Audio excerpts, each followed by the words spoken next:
Right. Manukota గుండెకోత ఉప్పెనను తలపించే వరదతో మహబూబాబాద్ జిల్లా ఉక్కిరిబిక్కిరి. కూలిన ఇల్లు, పంట పొలాల్లో ఇసుక మేటలు. బీభత్సం నుంచి ఇంకా కోలుకొని బాధితులు. గంపెడాశతో సాయం కోసం ఎదురు చూపులు. మహబూబాబాద్లో చాలా బీభత్సం జరిగింది. ఇక వరద బాధితులకు రామోజీ గ్రూప్ అండ 5 కోట్లతో ఈనాడు సహాయ నిధి. ఉదారంగా విరాళాలు ఇవ్వాలని ప్రజలకు పిలుపు. ఇక పవన్ విరాళం 6 కోట్లు. ఏపీ తెలంగాణ సీఎంల సహాయ నిధికి 1 కోటి చొప్పున వితరణ. ఏపీలోని వరద ప్రభావిత 400 పంచాయతీలకు 4 కోట్లట.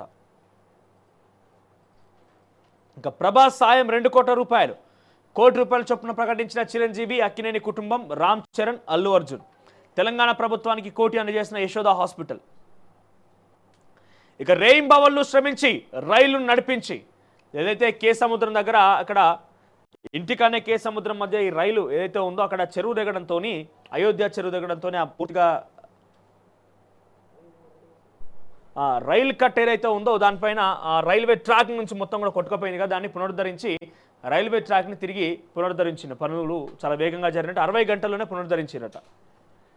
ఇక రైతులకు ఉచితంగా సౌర పంపు సెట్లు. బాగానే ఉంది ఇక్కడ వరకు ఓకే. కానీ ఇంకొక నెక్స్ట్ లైన్ చదివినాక దండం పెట్టాలనిపించింది. ఇక కొండారెడ్డిపల్లెకు పైలట్ ప్రాజెక్టు.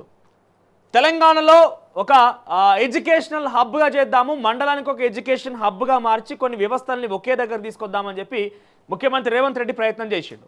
ఎక్కడ పెట్టిండు పైలట్ ప్రాజెక్టు? తీసుకుపోయి కొడంగల్ పెట్టిండు.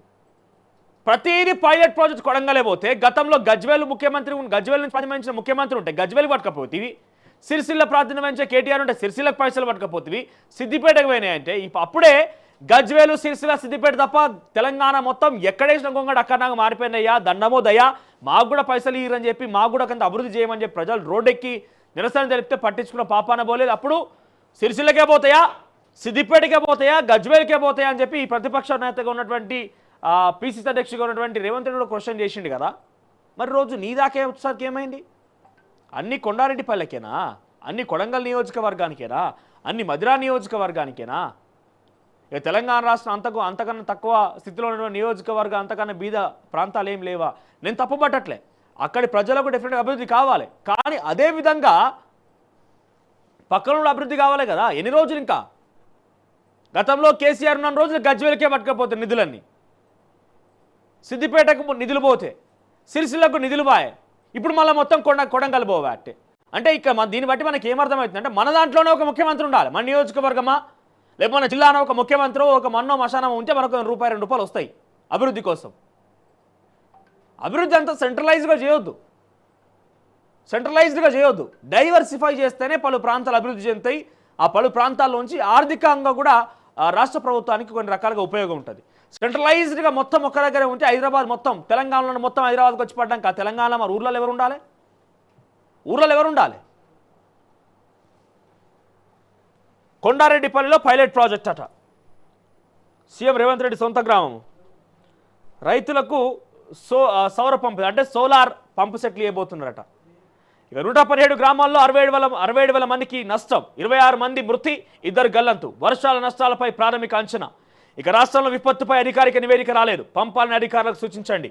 సిఎస్కి కేంద్ర హోంశాఖ లేఖ. అంటే ప్రతి ఏటా అక్టోబర్లో మరియు మార్చిలో, జూన్ ఆర్ అక్టోబర్ 2 నెలల్లో ఈ యొక్క ప్రతి సంవత్సరం కూడా నేషనల్ డిజాస్టర్కి సంబంధించి, స్టేట్ డిజాస్టర్ కనుక జరిగితే నేషనల్ కొన్ని ఫండ్స్ ఇస్తుందట. ఆ ఫండ్స్ ఖర్చు అయినాయా లేదా, ఏం జరిగిందనే నివేదికని రాష్ట్ర ప్రభుత్వాలు ఎవరికి పంపించాలట? సెంట్రల్ గవర్నమెంట్కి పంపించాలట. కానీ రాష్ట్ర ప్రభుత్వం వాటిని పంపించలేదు కాబట్టి ఇప్పుడు నిధులు ఇవ్వడానికి కొంత సంకోచిస్తున్న. వెంటనే ప్రస్తుతం వాటిని పంపించండి, ఆ నివేదికలను పంపించండి అని చెప్పి కేంద్ర హోంశాఖ నుంచి రాష్ట్ర సిఎస్కి లేఖ వచ్చిందట. అయితే ఇక్కడ ట్విస్ట్, ప్రభుత్వం పంపించాలి లెక్కలు, రాష్ట్ర ప్రభుత్వం లెక్కలు పంపించాలి.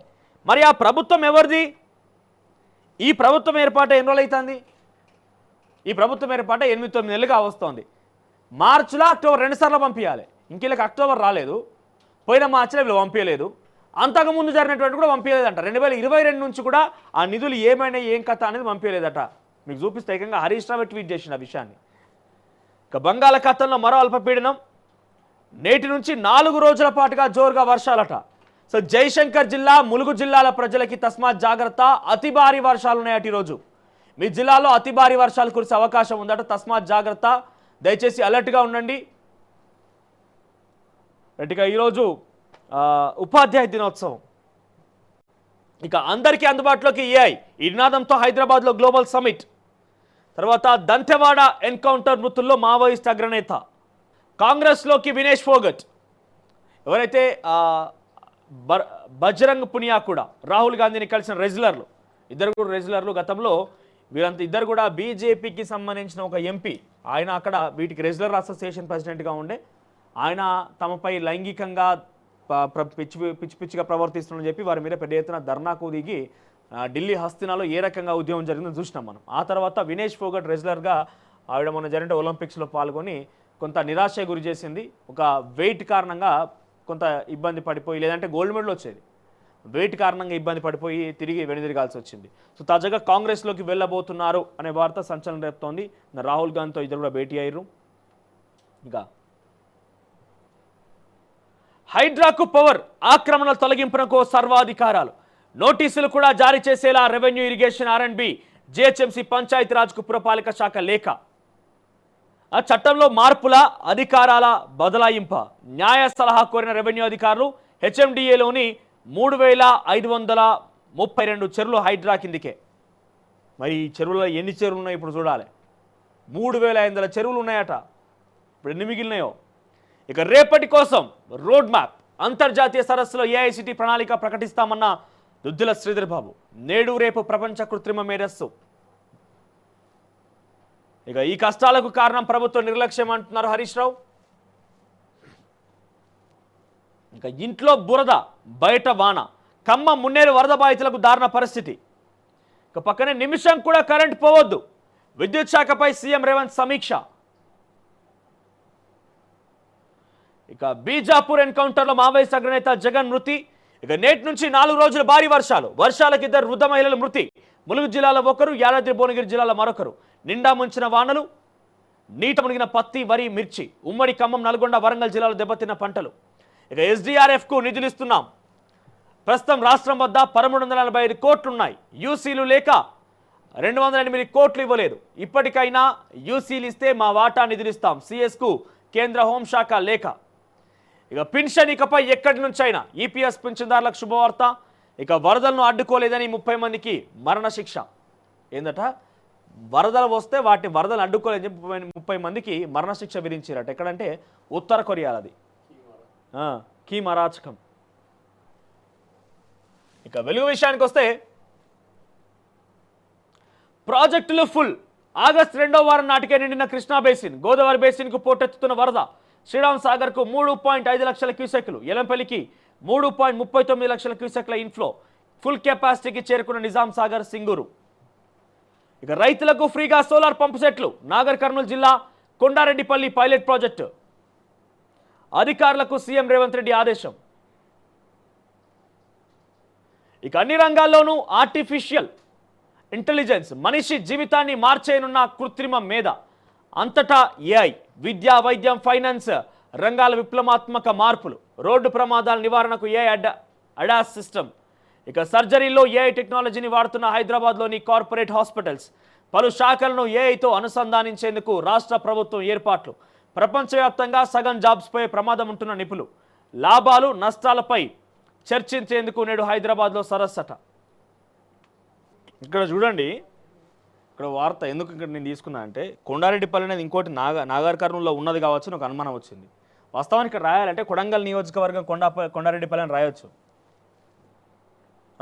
కానీ ఏమైంది తెలుసా, నాగర్ కర్నూలు జిల్లాను ఎందుకు రాసిరు అంటే మళ్ళీ అన్ని సీఎం ఇంటికి పోతున్నాయో అందరూ అనుకుంటారు కదా, సీఎం ఇంటికే పోతున్నాయా, సీఎం ఊర్లకే పోతున్నాయా అందరూ అనుకుంటున్నారు కదా. అందుకే కొడంగల్ నియోజకవర్గం అని చెప్పకుండా, సీఎం రేవంత్ రెడ్డి సొంత గ్రామం అని చెప్పకుండా కొండారెడ్డిపల్లి అని రాశారు.